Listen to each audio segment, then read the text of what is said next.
class 4th, subject science. First chapter is producer of food, the green plants. Green plants हरे पेड़ पौधे, producer of food मतलब भोजन को produce करने वाले, यानी कि जिनसे हमें भोजन प्राप्त होता है। तो सबसे पहला आता है प्लांट्स।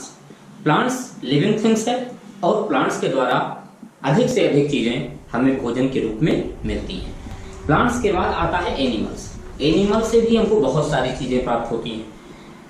और उसके बाद आता है कि how green plants make their food. जो हरे पेड़ पौधे होते हैं वो अपना भोजन कैसे बनाते हैं। Green plants make their food with the help of sunlight, water, in the process of photosynthesis. प्रकाश संश्लेषण की क्रिया के द्वारा ये पत्तियां जो है सूर्य के प्रकाश में अपना भोजन तैयार करती हैं। इसलिए पत्तियों को फूड फैक्ट्रीज ऑफ प्लांट कहा जाता है, यानी कि पत्तियां पौधों की किचन होती हैं। अब उसके आगे आता है parts of leaf. Parts of leaf. अब पेज नंबर 6 में आप देखते हैं लीफ का एक डायग्राम बना हुआ है जिसमें एरो दे करके सबके नेम दिए गए हैं। Main vein, mid rib, leaf blade, stomata, chlorophyll, ये चीजें हैं। पत्तियां हरी क्यों होती हैं? पत्तियों में क्लोरोफिल पाया जाता है। क्लोरोफिल को पर्णहरित कहते हैं। इसी पर्णहरित के कारण हमारे पेड़ पौधों की जो पत्तियां होती हैं वो हरी दिखाई देती हैं और इसी क्लोरोफिल के कारण वे अपना भोजन तैयार करती हैं। अब फूड मेकिंग, भोजन कैसे बनता है? The process of making food is known as photosynthesis, यानी कि प्रकाश संश्लेषण की क्रिया के द्वारा ही भोजन तैयार होता है। अब इसके बाद आप देखिए कि how plants use their food. जो भोजन पेड़ पौधों के द्वारा तैयार किया जाता है वे स्वयं कैसे यूज करते हैं। The leaf prepare their food in the form of glucose, यानी कि जो पत्तियां भोजन तैयार करती हैं वे ग्लूकोज के रूप में ग्रहण करती हैं।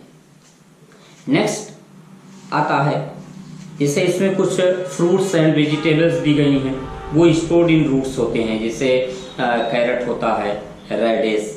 फूड स्टोर्ड इन सीड्स, जिससे मूंगफली होती है, यानी कि पेनट्स, आलमंड होता है। इस प्रकार से जो होते हैं इनमें जो है फूड स्टोर्ड होता है। अब फूड स्टोर्ड इन लीव्स, जैसे कैबेज होता है, स्पाइनेच होता है। फूड स्टोर्ड इन स्टेम, जिंजर में, पोटैटो में फूड स्टोर होता है। फूड स्टोर्ड इन फ्लावर्स, जैसे कलीफ्लावर होता है, ब्रोकली होता है, इसमें फूड स्टोर होता है। अब स्पेशल प्लांट्स जो हैं उनमें जैसे कॉटन प्लांट होता है, मशरूम, फंगी, माउस, ये ऐसे पौधे ये पैरासाइटिक प्लांट्स कहे जाते हैं। Parasitic plants. अब आता है आपका डोडर प्लांट और कैक्टस। ये जो है कटीले होते हैं। Independence of plant and animal. अब वे मतलब पौधे और जानवर जिनके द्वारा हमें भोजन प्राप्त होता है वे एक दूसरे पर डिपेंड होते हैं। एक दूसरे पर डिपेंड होने से जो है हमें ये भोजन देते हैं। Main producer of food animals and plants होते हैं। इसके अतिरिक्त आप देखिएगा बैलेंस इन नेचर, यानी कि हमारी प्रकृति में जो भोजन की बैलेंसिंग है वो किस प्रकार से होती है।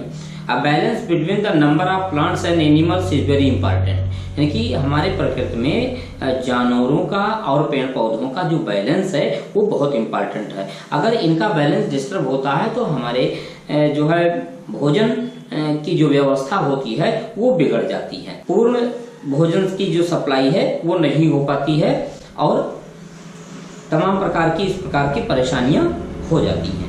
अब आप देखिए इस चैप्टर को आप अच्छे से पढ़ेंगे, रीड करेंगे, वीडियो देखेंगे, हिंदी समझेंगे और जो है पीडीएफ में क्वेश्चन आंसर को फेयर कॉपी में करते रहेंगे ताकि आपका वर्क भी होता रहे। Thank you class.